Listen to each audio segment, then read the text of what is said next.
जी, मेरी आवाज़ आ रही है? हाँ, शांति जी, आपकी आवाज़ आ रही है। 1-2 मिनट में और आ जाते हैं कुछ व्यक्ति, प्रारंभ करते हैं।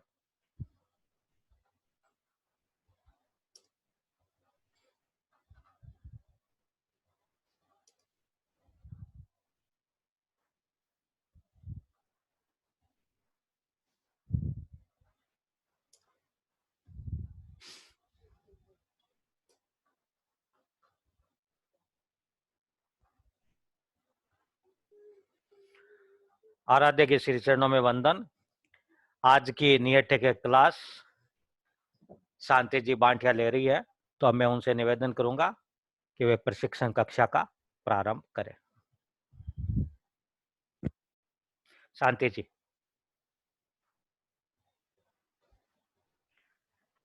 आचार्य भिक्षु के चरणों में वंदन। आदरणीय सुशील जी भाई साहब और सभी तत्व के भाई बहनों से मेरा सादर जय जिनेन्द्र।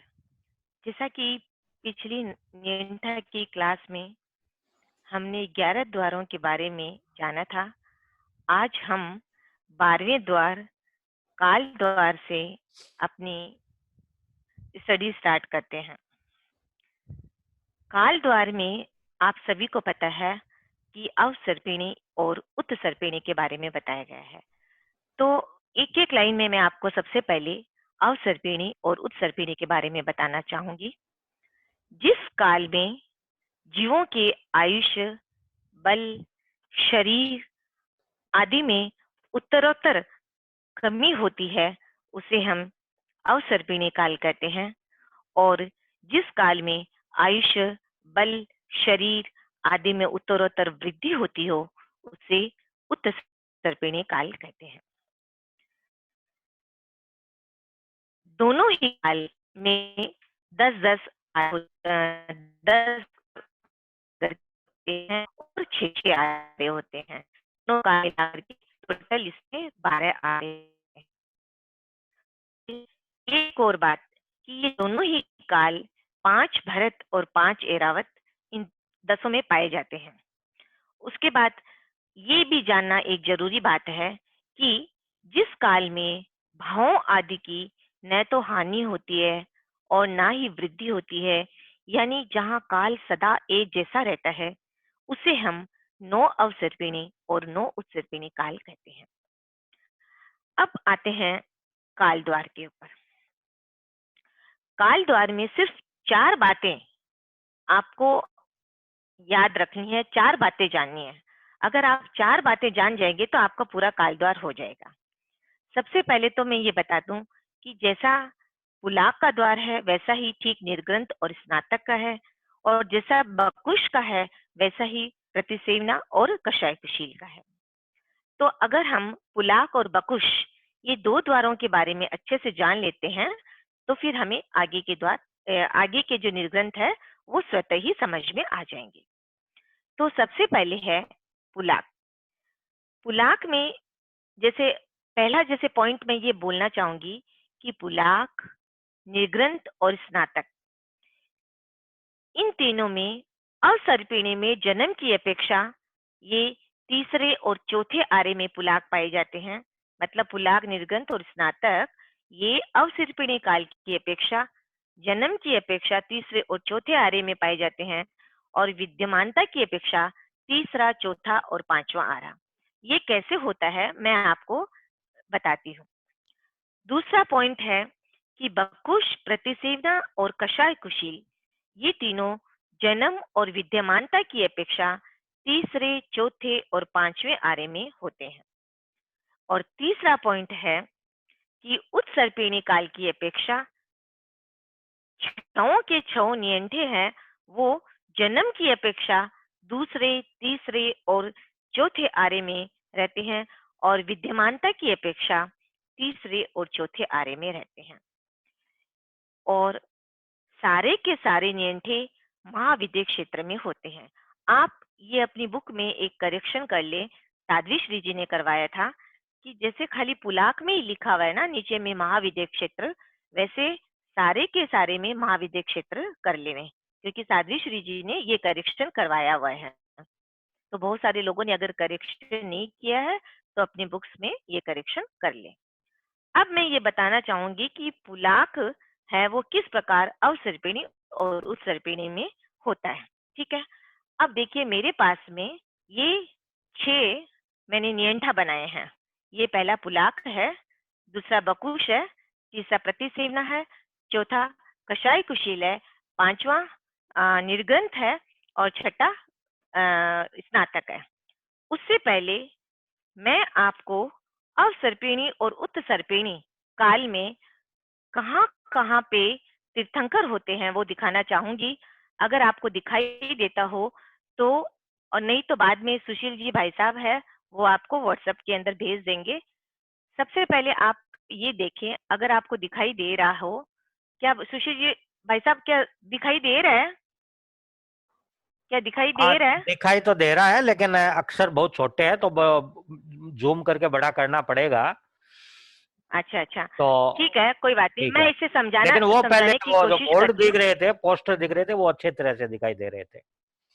जो 6 नियत था आपने बताया वो अच्छा बहुत ठीक है, अच्छे वो थे। भी मैं दिखाती हूँ। हम्म, अच्छा, उसका मैं एक बार मैं पहले इससे बता देती हूँ हाँ कि जैसे अवसर्पिणी काल है, उसमें आप देख सकते हो कि पहला आरा, दूसरा आरा, तीसरा आरा, चौथा आरा, पांचवा आरा, छठा आरा। तो तीसरे आरे के अंत में तीर्थंकर होते हैं, चौथे आरे में तीर्थंकर होते हैं और पांचवें छठे में नहीं होते हैं। और उसके बाद उत्सर्पिणी का पहला, दूसरा, तीसरा आरा के शुरुआत में तीर्थंकर है और चौथे आरे के भी शुरुआत में 24वें तीर्थंकर होंगे। उसके बाद चौथा आरा पूरा का पूरा है वो योगलिक है और यहाँ पे पांचवा और छठा आरा भी योगलिक है। अब आप ये समझ ले कि अगर सबसे पहले पुलाक आते हैं, ठीक है, तो पुलाक साधु कब होंगे? जब तीर्थंकर ने तीर्थ की स्थापना की, उसके पश्चात जो दीक्षा लेंगे ना, वो ही तो साधु बनेंगे। तो तीसरे आर्य के अंत में जब प्रथम तीर्थंकर हुए उत्सर्पिणी अवसर्पिणी काल में, तो उस वक्त मतलब तीसरे आर्य की अपेक्षा वो जन्म से हो सकते हैं, क्योंकि जन्म से क्या लिखा हुआ है, तीसरा और चौथा आरा। तो तीसरे आर्य में हो सकते हैं और चौथे आर्य में हो सकते हैं, लेकिन अभी पांचवा आरा में पुलाक नहीं हो सकते हैं। अब आपका सवाल होगा क्यों नहीं हो सकते हैं? क्योंकि आपको ये पता होना चाहिए कि पांचवें आर्य में सबसे पहली बात तो पूर्वों का ज्ञान नहीं होता है। और जब हमने ज्ञान द्वार पढ़ा था, उस वक्त हमने क्या पढ़ा था कि पुलाक में जघन्य नवमे पूर्व की तीसरी आचार वस्तु का ज्ञान होता है और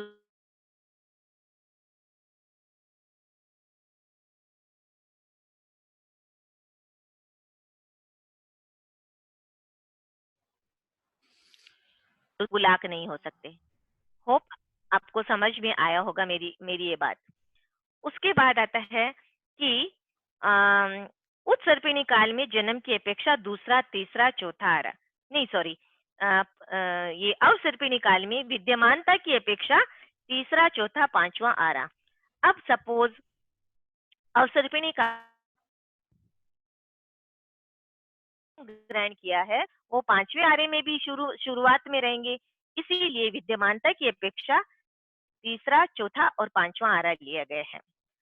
उसके बाद आता है उत्सर्पिणी काल। उत्सर्पिणी काल में जन्म की अपेक्षा दूसरा, तीसरा, चौथा, जन्म की अपेक्षा दूसरा, तीसरा, चौथा, क्योंकि तीसरे आरे के स्टार्टिंग में ही तीर्थंकर हो जाते हैं। अगर कोई व्यक्ति दूसरे आरे के अंत में जन्म लेता है तो वो तीसरे आरे के प्रारंभ में तीर्थ की स्थापना होने के बाद साधु बन सकता है। और चौथे आरे के शुरुआत में खाली 24वें तीर्थंकर होंगे। उत्सर्पिणी काल में सारे के सारे तीर्थंकर तीसरे आरे में है, सिर्फ एक 24वें जो तीर्थंकर होंगे वो चौथे आरे के आरंभ में होंगे। इसीलिए जन्म की अपेक्षा तीसरा और चौथा आरा बताया गया है और दूसरा, तीसरा और चौथा आरा बताया गया है और विद्यमानता की अपेक्षा तीसरा और चौथा बताया गया है। कैसे बताया गया है कि मान लो तीसरे आरे में ही तीर्थंकर होंगे तो वहां वो तीर्थ की स्थापना करेंगे, तो वहां पर वो साधु पर्याय ग्रहण करेंगे। और उसके बाद चौथे आरे में चूंकि स्टार्टिंग में ही सिर्फ तीर्थंकर रहेंगे, इसीलिए विद्यमानता की अपेक्षा तीसरा और चौथा आरा लिया गया है। अगर और सेम यही चीज जो पुलाक है वो ही स्नातक और निर्ग्रंथ के हिसाब से समझनी चाहिए। अब आते हैं बकुश में। बकुश में क्या लिखा गया है कि अवसर्पिणी में जन्म और विद्यमानता की अपेक्षा तीसरा, चौथा और पांचवा आरा।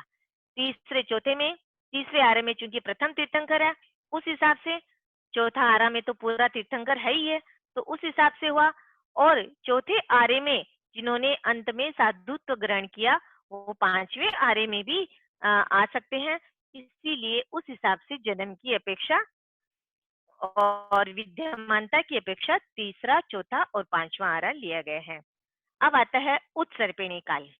उत्सर्पिणी काल में जन्म की अपेक्षा दूसरा, तीसरा, चौथा आरा सेम पुलाकवती होगा, जैसे पुलाक का मैंने समझाया था, और विद्यमानता की अपेक्षा तीसरा और चौथा आरा वो भी पुलाक के जैसे ही होगा जो जो मैंने समझाया था। ये हो गया अपना काल द्वार। अब एक बात और मैं बताना चाहूंगी कि जो पुलाक होते हैं वो संघ के ऊपर जब विपदा आती है ना तभी अंतर्मूर्त के लिए ही वो लब्धि को स्वीकार करते हैं, लब्धि के धारक होते हैं। उसके बाद वे साधारण अवस्था में हमेशा कषाय कुशील ही रहते हैं। जैसे कषाय कुशील साधु है, ठीक है, अब अचानक संघ के ऊपर विपदा आई तो अंतर्मूर्त में ही वे लब्धि के द्वारा उन्हें उनके चक्रवर्ती की सेना को मारना या जो भी है वो काम अंतर्मूर्त में करके वापस वे आते हैं, प्रायश्चित करते हैं और वापस कषाय कुशील बन जाते हैं। तो ये काल द्वार अपना कंप्लीट हुआ। अब आते हैं गति, पदवी और स्थिति। गति, पदवी और स्थिति में सबसे पहले हम गति पे बात करते हैं कि पुलाक लब्धि वाला साधु पुलाक पने में न तो आयुष्य का बंध करता है और ना ही मरण करता है। आप वापस सुने कि पुलाक लब्धि वाला साधु पुलाक लब्धि में न तो आयुष्य का बंध करता है और ना ही मरण करता है। तो फिर आपके मन में ये प्रश्न उठना चाहिए कि जब जब वह मरण भी नहीं करता है तब फिर इसमें गति किस अपेक्षा से ली गई है, गति स्थिति किस अपेक्षा से ली गई है। तो इसका आंसर ये होगा कि पुलाक पने को छोड़ करके जब पुलाक लब्धि कंप्लीट हो जाती है तो पुलाकपन को छोड़ करके जब पुलाक साधु कषाय कुशील में जाते हैं उस समय उनके पास पुलाक लब्धि तो होती है लेकिन वे उसका प्रयोग नहीं करते हैं, और पुलाक लब्धि का प्रयोग करने के बाद अगर वे उसकी प्रायश्चित कर लेते हैं, उसकी आलोचना करके शुद्धि कर लेते हैं तो वे आराधक बन जाते हैं। और कषाय कुशील को प्राप्त करने के बाद अगर अंतर्मूर्त में उनका मरण हो जाता है तो वह पुलाक मरण कहलाता है, और अगर अंतर्मूर्त के बाद उनका मरण होता है तो वह कषाय कुशील मरण कहलाता है। और जब अंतर्मूर्त में जो मरण होता है और वो पुलाक मरण कहलाता है उस अपेक्षा से पुलाक में गति और स्थिति ली गई है। जैसे कि पुलाक, बकुश और प्रतिसेवना ये तीनों ही क्या करते हैं, दोष लगाते हैं, और दोष लगाने के पश्चात अगर वे प्रायश्चित कर लेते हैं और प्रायश्चित करके अगर आराधक बन जाते हैं तभी वे देवगति में जाते हैं। सपोज ये मान लो इन्होंने दोष लगाया और उसका प्रायश्चित भी नहीं किया, तब वे अगर और उससे पहले ही प्रायश्चित करने से पूर्व ही अगर उनका मरण हो जाता है तब वे चारों गतियों में जा सकते हैं। तब वे देवगति में नहीं जाएंगे, खाली देवगति में नहीं जाएंगे, तब वे चारों गतियों में जा सकते हैं क्योंकि वे विराधक के रूप में रहते हैं और प्रायश्चित कर लेने के पश्चात वे आराधक बन जाते हैं। अब ये है कि इनकी पुला की जघन्य गति है वो प्रथम देवलोक बताई गई है और उत्कृष्ट आठवें देवलोक की बताई गई है। बकुश की जघन्य प्रथम देवलोक, उत्कृष्ट 12वें देवलोक की बताई गई है, और प्रतिसेवना की जघन्य प्रथम देवलोक, उत्कृष्ट 12वें देवलोक की बताई गई है। कषाय कुशील की जघन्य प्रथम देवलोक, उत्कृष्ट 5 अनुत्तर विमान की बताई गई है। ये सब आपको समझ में आ ही गया होगा। यहाँ पे आती है बात निर्ग्रंथ की। चूंकि निर्ग्रंथ में आप सबको मालूम है कौन सा गुणस्थान होता है, 11वां और 12वां।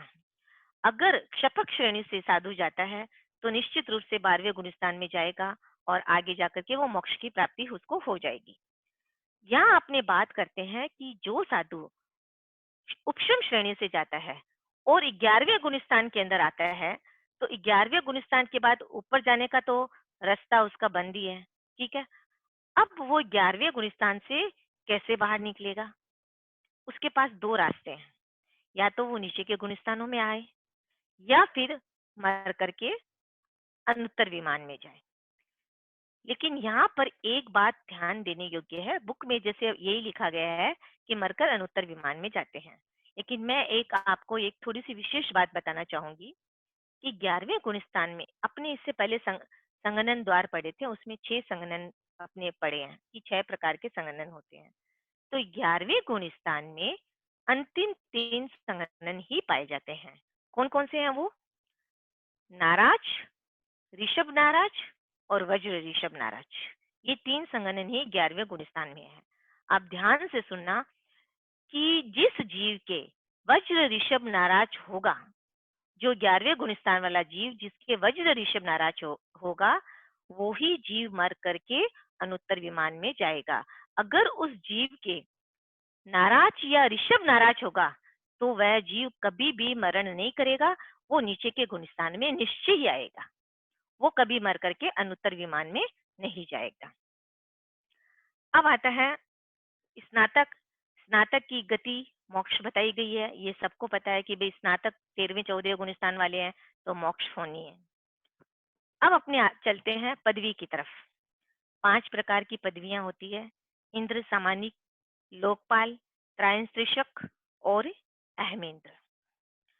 तो पुलाक, बकुश और प्रतिसेवना, इन तीनों में अहम इंद्र को छोड़ करके बाकी चारों पदवियां पाई गई है, अहम इंद्र की पदवी नहीं पाई गई है। और कषाय कुशील में 5 ही पदवियां हैं। निर्ग्रंथ में एक अहम इंद्र की है और स्नातक चूंकि सिद्ध है तो वो सिद्ध ही, उनकी पदवी सिद्ध ही मानी गई है। और स्थिति में एकदम इजी है, कुछ भी जानने योग्य ऐसे कोई स्पेशल बात नहीं है, क्योंकि 2 पल्ले से ऊपर मतलब कम से कम अ, जितने भी नियंठे हैं उनकी स्थिति कम से कम 2 पल्ले तो होती है। ठीक है, तो जगन्य 2 पल्ले की स्थिति है। और उत्कृष्ट क्या है कि वो अपने जिस देवलोक तक जाते हैं उस देवलोक की जो स्थिति होती है उस हिसाब से उनकी भी स्थिति है। जैसे पुलाक 8वें देवलोक तक जाते हैं तो वहां पर इनकी स्थिति उत्कृष्ट 18 सागर की हो गई, क्योंकि 8वें देवलोक की उत्कृष्ट स्थिति 18 सागर की है। ऐसे ही 12वें की 22 सागर की है और 5 अनुत्तर विमान है, उनकी 33 सागर की है और इधर स्नातक की मोक्ष गति है। तो इसमें कुछ और विशेष बात मुझे नहीं लगता है। फिर भी अगर कोई बात नहीं समझ में आई हो तो आप ग्रुप में कोई भी प्रश्न डाल सकते हैं, मैं कोशिश करूंगी आपके हर प्रश्न का उत्तर देने की। अब हम आगे चलते हैं संयम स्थान। बहुत ही इंटरेस्टिंग है। संयम स्थान और सन्निकर्ष, ये दोनों बहुत इंटरेस्टिंग है और बहुत अच्छे से इसको मैं बताना चाहूंगी आपको कि संयम स्थान किसे कहते हैं। सबसे पहले तो ये जाने कि चारित्र विशुद्धि की तरतमता को संयम स्थान कहते हैं। संयम स्थान अर्थात चारित्र के स्थान, अर्थात शुद्धि की तीव्रता और मंदता, और इसका कारण है चारित्र मौनीय कर्म का क्षोभशम। और ये संयम स्थान असंख्य होते हैं। यहाँ पर आप देख सकते हैं कि निर्ग्रंथ और स्नातक में एक एक लिखा हुआ है, पुलाक में 2, बकुश में 3, प्रतिसेवना में 4 और कषाय कुशील में 5।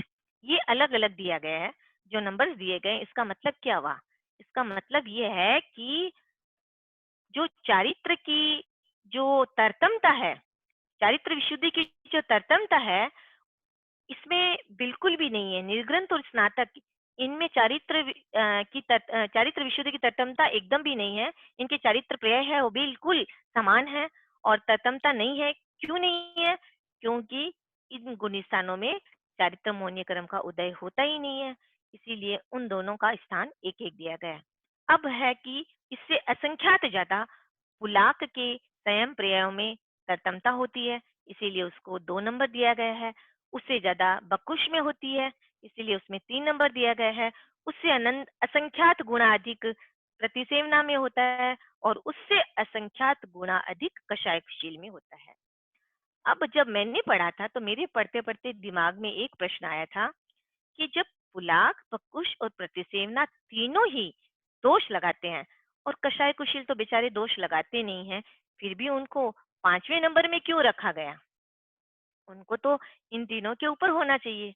लेकिन इसका कारण क्या है कि पुलाक, बकुश और प्रतिसेवना, इन तीनों में गुणस्थान एक ही होता है, और कषाय कुशील में 4 गुणस्थान होते हैं। इस अपेक्षा से उसमें तरतमता ज्यादा होगी। इस अपेक्षा से कषाय कुशील में को 5वें नंबर पे रखा गया। Excuse me.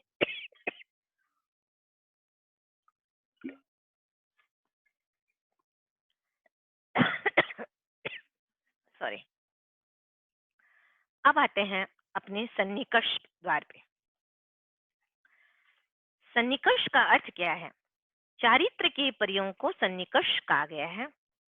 ऐसे मैंने नेट में देखा था कि सन्निकर्ष का अर्थ क्या होता है, तो वहां पे ये लिखा हुआ था कि नाता या रिश्ता।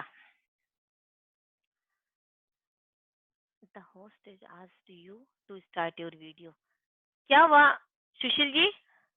मेरी आवाज नहीं आ रही है? हेलो, देखो इसमें क्या लिखा हुआ, the host has asked you to start your video. आपका वीडियो बंद मेरी हो आवाज गया। आ रही है? आपकी आवाज आ रही है, मेरा, वीडियो स्टार्ट कर सकती है। वहां नीचे देखिए वीडियो लिखा हाँ होगा एक उसको। मिनट, हाँ। और एक्चुअली मुझे आता नहीं है, हाँ वो कर रही है, मुझे आता नहीं ठीक है, ठीक है। मैं थोड़ी अनाड़ी हूँ इस मामले में। हाँ, यस यस, थैंक यू। अच्छा, अब आते हैं अपने सन्निकर्ष द्वार पे, ठीक है। तो चारित्र के प्रयोग को सन्निकर्ष कहा जाता है। यहाँ पर क्या कहा गया है, क्या क्या बातें कही गई है सन्निकर्ष द्वारा, आप बहुत अच्छे से समझे, और बहुत ही ज्यादा इंटरेस्टिंग है ये, कि एक संयति के संयम प्रयोग से दूसरे संयति के संयम प्रयोग में संख्यात गुणा, असंख्यात गुणा और अनंत गुणा तरतमता हो सकती है। और इस तरतमता को हम षट स्थान पतित शब्द से समझाया गया है, जिसका अर्थ है 6 स्थानकृत भेद, यानी 6 स्थान विशुद्धि ज्यादा भी हो सकती है और 6 स्थान विशुद्धि कम भी हो सकती है। इस द्वार को समझने के पहले हमें 3 शब्द को अच्छे से समझना होगा, असंख्यात, अनंत और संख्यात। इन 3 शब्दों को अच्छे से समझने के बाद अगर विशुद्धि की जो तरतमता है वो कम होती है, तो अनंत भागहीन, असंख्यात भागहीन, संख्यात भागहीन, अनंत गुणहीन, असंख्यात गुणहीन और संख्यात गुणहीन, ये 6 बातें होती है। और अगर ये विशुद्धि की तरतमता अधिक हो तो अनंत भाग अधिक, असंख्यात भाग अधिक, संख्यात भाग अधिक, अनंत गुण अधिक, असंख्यात गुण अधिक, संख्यात गुण अधिक हो सकती है। अब हम जो षट स्थान है उसको, ये कैसे बनते हैं, ये 6 स्थान कैसे बनते हैं, इसके बारे में आपको मैं 6 बातें बताऊंगी कि एक एक बात से एक एक स्थान बनता है। सबसे पहला स्थान बनता है, मान लो 2 जीव है, तो 2 जीवों की अगर हम तुलना करते हैं और उसमें अनंतवीं भाग का अंतर अगर आता है, तो वहां पे पहला षट स्थान बनता है।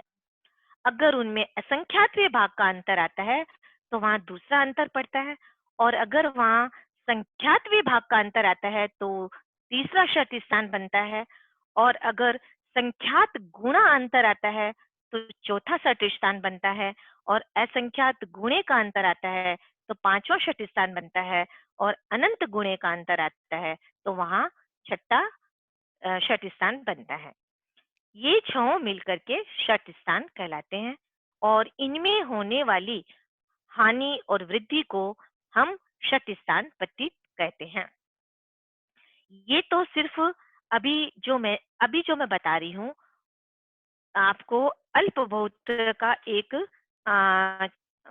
जो चार्ट है, पहले मैं वो बताऊंगी आपको, उसके बाद में सन्निकर्ष में जो लिखा हुआ है वो स्वतः ही आपको समझ में आ जाएगा। अल्प बहुत में आप नीचे बुक में मत देखिए, आप सिर्फ मेरी तरफ देखिए कि जैसे आपके सामने ये 6 नियंठा है, छहों के नाम लिखे हुए हैं, शायद आपको दिखाई दे रहे होंगे, छहों के अलग-अलग नाम हैं, ठीक है? अब आप ये सोचिए कि याद करने की दृष्टि से मैं आपको ये बताना चाहती हूँ कि पुलाक और कषाय कुशील ये दोनों दोस्त हैं और बकुश और प्रतिसेवना ये दोस्त है और स्नातक और निर्ग्रंथ ये दोनों दोस्त है, मतलब दोनों की जोड़ी है, दो की जोड़ी है, ठीक है? तो सबसे पहले हम इनके सबके जघन्य और उत्कृष्ट दोनों के बारे में बात करेंगे, ठीक है? तो अगर मैं पुलाक से शुरू करूंगी तो इसका दोस्त कौन है? कषाय कुशील है। तो अपने पुलाक और कषाय कुशील से स्टार्ट करते हैं कि पुलाक और कषाय कुशील इन दोनों के चारित्र के जो जघन्य प्रेम है तो अनंत गुणा, लेकिन लेकिन इन दोनों के बराबर है। किसके? पुलाक के और बकुश के, इन दोनों के बराबर है, ठीक है? उसके बाद पुलाक के उत्कृष्ट पर्याय है वो उससे अनंत गुणा अधिक है, ठीक है? अब मैंने आपको बोला था कि मैं जघन्य उत्कृष्ट दोनों बोलूंगी, तो मैंने पुलाक के जघन्य उत्कृष्ट बोल दिया है, लेकिन कषाय कुशील का उत्कृष्ट अभी नहीं बोला है। अभी एक बार उसको स्टॉप करते हैं। उसके बाद अपने बकुश और प्रतिसेवना में आते हैं कि उससे अधिक बकुश और प्रतिसेवना के जघन्य पर्याय है, उसके उससे अनंत गुणा अधिक बकुश के उत्कृष्ट है, उससे अनंत गुणा अधिक प्रतिसेवना के उत्कृष्ट है। तो यानी इन तीनों के जघन्य और उत्कृष्ट आ गए। अब आता है कषाय कुशील का उत्कृष्ट, जो हमने यहाँ पे छोड़ दिया था। तो कषाय कुशील के उत्कृष्ट उससे भी ज्यादा है और कषाय कुशील के उत्कृष्ट से अधिक स्नातक ये निर्गंत और स्नातक के हैं, लेकिन निर्गंत और स्नातक के आपस में बराबर हैं। इसको मैंने आपको ये समझाने की कोशिश की है। उसके बाद मैं इसी चीज को आपको एक कहानी के द्वारा समझाने की कोशिश करूंगी। उसके बाद फिर सन्निकर्ष द्वार में आएंगे। ये कहानी इस प्रकार है कि जैसे पुलाक और कषाय कुशील का के जो जघन्य चारित्र है वो अनंत होते हुए भी सबसे कम है। कौन कौन से? इसके और पुलाक के और कषाय कुशील के अनंत होते हुए भी सबसे कम है। वहां से जहां तक उन दोनों के अध्यवसाय समान होते हैं, वहां तक उनके चारित्र प्रिय समान है। किसके? पुलाक के और कषाय कुशील के। जब तक अध्यवसाय समान रहेंगे तब तक इन दोनों के चारित्र प्रिय भी समान ही रहेंगे। उसके पश्चात पुलाक है वो कषाय कुशील की अपेक्षा चूंकि हीन परिणाम वाला होता है, इसीलिए वह आगे की चारित्र प्रिय को प्राप्त नहीं कर सकता है और वहीं पर रुक जाता है। मतलब पुलाक वहीं पे रुक गया, कषाय कुशील के साथ चला था लेकिन हीन परिणाम होने के कारण वो वहीं रुक गया और कषाय कुशील चल रहा है और उसके साथ बकुश और प्रतिसेवना भी चल रहे हैं। तीनों चल रहे हैं, कषाय कुशील चल रहे हैं, बकुश चल रहे हैं और प्रतिसेवना भी चल रहे हैं, ठीक है? आगे बकुश और प्रतिसेवना व कषाय कुशील इन तीनों के चारित्र कुछ हद तक कुछ स्तर पर समान होते हैं। कुछ आगे जाकर के बकुश के चारित्र पर्याय रुक जाते हैं। बकुश ये इसके रुक गए, कुछ आगे चल करके बकुश के चारित्र पर्याय रुक जाते हैं। इसके बाद असंख्यात समय स्थानों के बाद प्रतिसेवना और कषाय कुशील के चारित्र पर्याय है दोनों के साथ साथ चलते हैं। फिर प्रतिसेवना की चारित्र पर्याय रुक जाती है और उसके पश्चात असंख्यात समय पश्चात कषाय कुशील की चारित्र पर्याय है वो अकेली रहती है। फिर कषाय कुशील की चारित्र पर्याय भी रुक जाती है और उसके बाद निर्ग्रंथ और स्नातक है उससे अनंत गुणा चारित्र पर्यायों को प्राप्त करते हैं, पर इन दोनों में एक समान चारित्र पर्याय विद्यमान होती है। ये मैंने आपको इससे, मुझे लग रहा है इससे बहुत अच्छे से शायद नहीं समझा पा रही हूँ। अगर सामने आमने होते तो बहुत अच्छे से मैं समझा पाती, या फिर बोर्ड होता तो और अच्छे से होता, लेकिन ठीक है। अब अगर ये समझ लिया हमने कि मतलब अल्प बहुत को पूरा अच्छे से हमने जब समझ लिया, तो सन्निकर्ष का जो ये द्वार है वो अब हमें अपने आप ही स्वतः ही समझ में आ जाएगा। जैसा कि मैंने ये एक चार्ट बनाया है, हो सकता है आपको क्लियर दिखाई नहीं दे, लेकिन सुशील जी भाई साहब बाद में आपको भेज देंगे। इसके अंदर आपको एकदम अच्छे से समझ में आ जाएगा कि पुलाक है वो पुलाक के साथ षट स्थान पतित है, बकुश के साथ अनंत गुणहीन है, प्रतिसेवना के साथ अनंत गुणहीन है, कषाय कुशील के साथ षट स्थान पतित है, निर्ग्रंथ के साथ अनंत गुणहीन है और स्नातक के साथ अनंत गुण है। इसी तरह प्रतिसेवना कैसे है, कषाय कुशील कैसे है, निर्ग्रंथ कैसे है, स्नातक कैसे है। अगर आपको अल्प बहुत द्वार अच्छे से समझ में आ गया तो इसमें कुछ भी मतलब जैसे जानने की जरूरत नहीं है, अपने आप ही आपको ये चार्ट समझ में आ जाएगा और ये चार्ट आपको इस क्लास के बाद में भेज दिया जाएगा। सुशील भाई साहब, कितना टाइम है अभी? क्लास ले सकते हैं क्या और आगे बढ़ा सकते हैं? अभी 8 मिनट समय और है अपने पास, तो आप 5-6 हाँ हाँ, मिनट और चल सकती है। अच्छा ठीक है। अब नेक्स्ट है योग द्वार।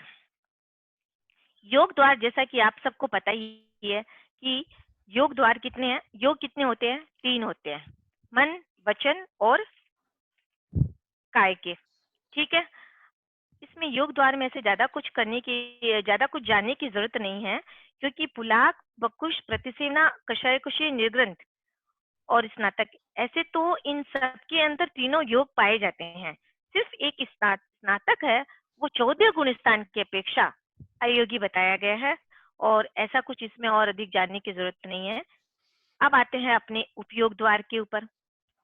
उपयोग जीव का लक्षण होता है जो सभी जीवों में पाया जाता है। साकार उपयोग और अनाकार उपयोग।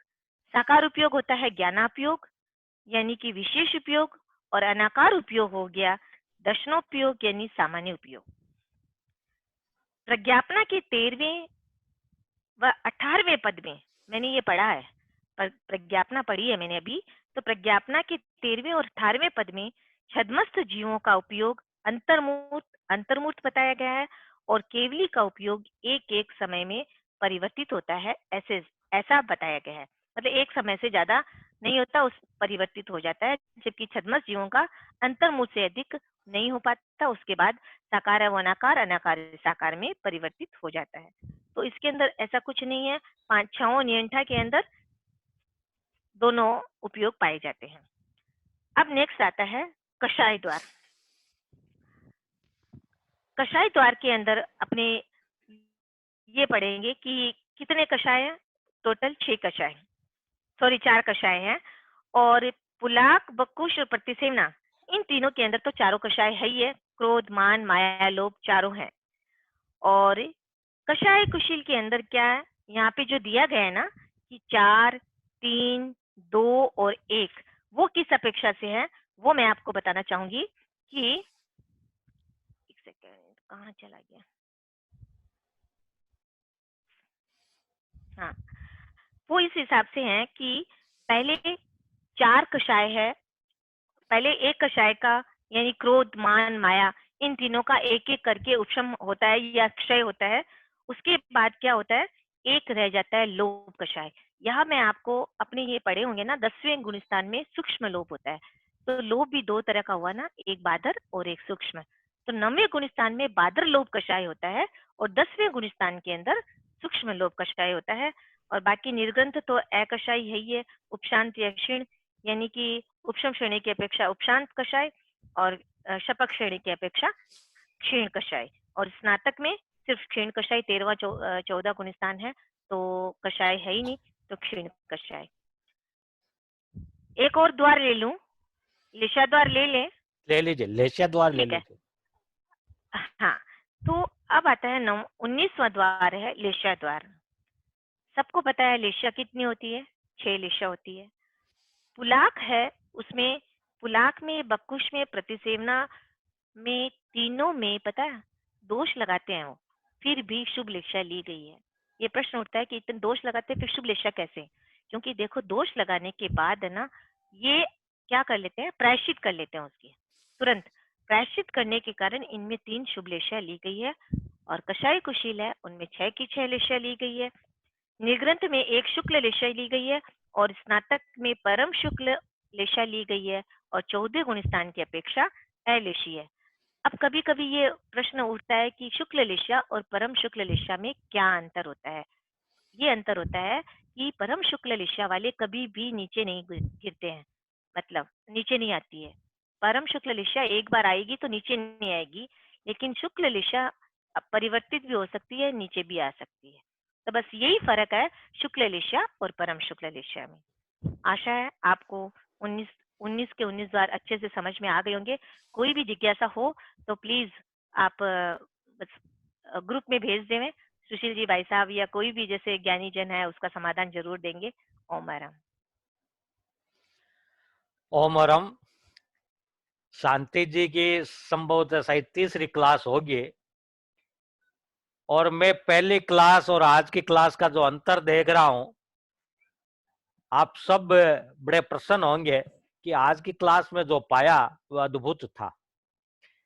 मतलब सन्निकृष्ट द्वार और ये अल्प बहुतव का और सट स्थान पतित का इतना सुंदर विवेचन कि यो प्राय प्राय ये बातें कठिन लगती है, लेकिन बहुत अच्छे तरीके से, और आपने बहुत अच्छा होमवर्क भी किया है। ये जिस तरह से आपने ये चित्र वगैरह बनाए, चार्ट बनाया, मतलब मैं कोई अतिशयोक्ति की बात नहीं कर रहा। डॉक्टर मंजू जी नाटा अपनी जगह है, वो बहुत विदुषी है, लेकिन सहज रूप से उनकी क्लासें याद आ गई, इतना तो कह ही सकता हूं। मैं कोई तुलना नहीं कर रहा। दूसरी बात, मैं जो भी संभागी है उनसे ये कहना चाहता हूं कि तेरापंथ दर्शन से अगर कोई परीक्षा दे रहे हैं तो वो भी तेरापंथ दर्शन के ग्रुप से जुड़ सकते हैं। आज ही पुष्पा जी ने काफी कुछ उसमें लिखा है, तो आप उस ग्रुप से भी जुड़ जाइए। और ये जो प्रश्न उत्तर का है वो उसको हम ग्रुप में ही रखें तो अच्छा रहेगा, क्योंकि यहाँ बहुत सीमित समय रहता है, तो कभी वो ढंग से उत्तर नहीं दे पाते। क्योंकि अभी मैं देख रहा हूँ कि 1 मिनट का लगभग समय है। मैं किसी को कहूंगा वो प्रश्न रखेंगे, उसका पूरा उत्तर भी बहुत अच्छे ढंग से नहीं दे पाएंगे। ये पारस जी मेहता का जो है कसाई कुशील के संबंध में गुणस्थान या लेशिया का, वो हम ग्रुप में दे देंगे। पारस जी अच्छी जिज्ञासाएं रखते हैं, और उनकी जिज्ञासा ऐसी होती है, और जिज्ञासा कोई भी रखे उससे लाभ सबको मिल जाता है। तो मुझे बहुत अच्छा लग एक रहा बात है। है, कषाय कुशील में 5 गुण स्थान होते हैं। कषाय कुशील में 5 गुण स्थान, मैंने हाँ, 4 छह बोल से दिया भूल दस से। 6 से 10 कहना चाहिए, छठा सातवां आठवां हाँ नवा हाँ, 10वां। भूल से। हाँ, हाँ, ठीक है। भूल से 4 हो गया। हाँ। ठीक है। ये सामान्य रूप से हो जाता है, जिसको हम सुधार भी लेते हैं प्राय प्राय ग्रुप में, अगर ध्यान में आता है तो उस संबंध में सारी बातें लिख देते हैं। तो हमने पहले ये कल्पना नहीं की थी कि जूम मीटिंग हमारी इतनी सफल होगी। हमने प्रारंभ में तो सोचा था कि सप्ताह में 1 मीटिंग करेंगे, लेकिन चूंकि हमारे पास प्रशिक्षक बहुत थे, तो मैंने सोचा 1 मीटिंग अगर सप्ताह में रखेंगे तो एक एक का तो नंबर महीने से, 1.5 महीने से, 2 महीने से आएगा। तो उसके बाद में ये जो प्रतिदिन होने लगी, तो इसमें हमारे सभी प्रशिक्षकों को भी एक